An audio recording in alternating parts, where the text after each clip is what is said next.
ကြီးချစ်တဲ့ညီမလေးရဲ့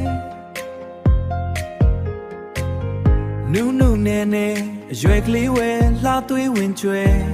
အတိမဆုံးသေးတဲ့အရွယ်အကိုကြီးအဖအရာဆုံးမသွင်းသင်မှာမေတ္တာစကားသံချိုချိုတေးဆိုကပြောပြခြင်းသလေး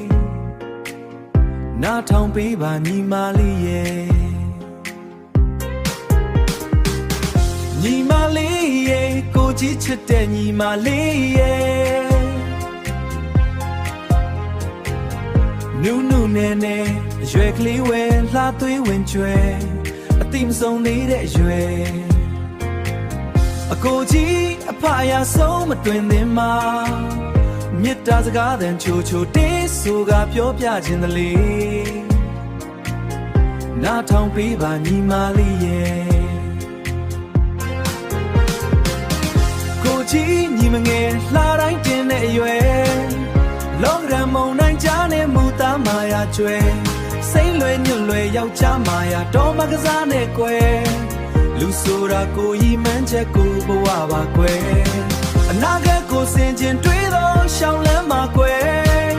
ဘဝကိုလေဝင်မမြင့်တဲ့သတိထားစေခြင်းနဲ့ရိုးသားစွာကြိုးစားပါလို့ပြောပြရစေညီမလေးရေလိမ်မာတက်သည့်အမျိုးကောင်းကြီးလေးရေ